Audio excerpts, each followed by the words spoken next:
Assalamualaikum warahmatullahi wabarakatuh. Perkenalkan, nama saya Cindy Anabella. Saya dari Prodi S1 Manajemen dan D3 Perpajakan NIM 2201012230 dan 2201030210. Nah, di video kali ini saya akan menjelaskan tentang tahap pelaporan. Kita telah mengulas tentang siklus akuntansi perusahaan jasa yang memiliki beberapa langkah yang harus diambil. Yang pertama yaitu transaksi, yang kedua yaitu pencatatan, dan yang ketiga yaitu pengikhtisaran, dan yang terakhir ini yang kita bahas adalah pelaporan. Tahap pelaporan perusahaan jasa. Nah, tahap pelaporan merupakan tahapan terakhir dalam siklus akuntansi perusahaan jasa yang meliputi laporan neraca, laporan laba rugi, laporan perubahan modal, dan jurnal balik. Laporan keuangan perusahaan jasa pada umumnya cukup 3 jenis, yaitu yang pertama laporan neraca, yang kedua laporan laba rugi, dan yang ketiga yaitu laporan perubahan modal. Laporan neraca menggambarkan posisi keuangan yang dihasilkan pada suatu periode akuntansi pada akhir periode tertentu. Yang kedua yaitu laporan laba rugi menggambarkan hasil-hasil usaha dalam periode tertentu. Nah, di sini menjabarkan unsur-unsur pendapatan dan beban perusahaan sehingga menghasilkan laba rugi.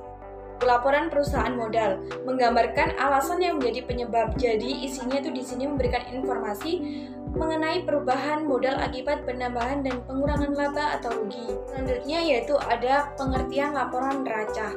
Neraca adalah laporan yang menyajikan sumber-sumber ekonomis dari suatu perusahaan atau aktiva, kewajiban atau utang dan hak para pemilik perusahaan yang tertanam dalam perusahaan tersebut atau modal pemilik pada suatu saat tertentu. Nah, untuk menaksir kesehatan keuangan perusahaan, meramalkan keadaan arus kas di masa depan, itu adalah tujuan dari neraca. Nah, mengapa sih disebut neraca? Karena kenyataannya terjadi keseimbangan antara harta di satu pihak dan kewajiban serta modal di pihak lain. Selanjutnya yaitu ada komponen neraca. Komponen neraca ada 3, yaitu aset, kewajiban, dan modal. Yang pertama yaitu aset, atau nama lainnya aktiva, adalah harta yang menggambarkan posisi kekayaan perusahaan pada tanggal tertentu. Nah, maksud dari harta adalah sumber daya yang dapat berupa benda atau hak yang dikuasai dan sebelumnya diperoleh perusahaan melalui transaksi atau kegiatan masa lalu. Yang kedua yaitu kewajiban atau liabilitas atau utang, adalah saldo kewajiban yang harus dibayarkan oleh perusahaan. Maksudnya adalah jumlah terutang pada perusahaan pada suatu periode tertentu. Nah, kewajiban ini ada 2 macam, yaitu utang lancar dan utang jangka panjang.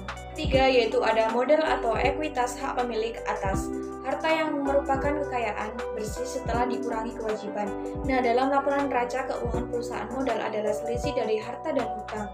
Perincian elemen pada bagian modal sangat penting bagi beberapa orang, terutama pemilik, namun tidak untuk pihak luar. Nah, yang dimaksud di sini adalah modal akhir ya teman-teman. Nah, gimana sih cara mencari modal akhir? Yaitu jumlah aktiva dikurangi utang. Ini ada laporan neraca terdiri dari satu judul dan yang kedua yaitu isi laporan neraca. Judul meliputi nama organisasi atau perusahaan, nama laporan neraca, dan tanggal neraca. Laporan neraca meliputi aktiva dan pasif. Aktiva ada 2 macam, yaitu aktiva lancar dan aktiva tetap. Aktiva lancar adalah jenis aktiva yang berjangka waktu di bawah 1 tahun. Dan sedangkan aktiva tetap adalah jenis aktiva yang berjangka waktu di atas 1 tahun. Nah, contoh aktiva lancar meliputi membayar sewa, membayar utang usaha, membeli bahan baku produksi, atau membayar upah. Nah, untuk contoh aktiva tetap seperti gedung, bangunan, dan membeli peralatan-peralatan. Selanjutnya ada pasif, meliputi kewajiban dan modal. Kewajiban ada 2 macam, yaitu utang jangka panjang dan utang jangka pendek. Utang jangka panjang yaitu waktu peminjaman atau pengembalian hutang bisa mencapai lebih dari 10 tahun. Contoh dari utang jangka panjang yaitu hutang dagang, hutang biaya. Dan utang jangka pendek adalah kewajiban yang harus dibayarkan perusahaan dalam jangka waktu pelunasan tidak lebih dari 1 tahun. Contohnya seperti kredit dari penjual, kredit dari pembeli, dan masih banyak lagi. Dan yang terakhir yaitu ada modal. Seperti yang saya jelaskan tadi bahwa modal di sini adalah modal akhir. Nah, cara mencari modal yaitu jumlah aktiva dikurangi hutang. Yaitu tahap cara membuat laporan neraca perusahaan. Nah, untuk prosesnya melalui beberapa tahap, diantaranya yaitu tentukan tanggal dan periode pelaporan. Kemudian identifikasi aset, identifikasi kewajiban, dan hitung ekuitas pemegang saham. Yang terakhir yaitu tambahkan total liabilitas ke total saham pemegang saham dan bandingkan dengan aset. Maksudnya itu harus balance. Jika akun yang digunakan banyak neraca bentuk, itu adalah namanya bentuk stafel.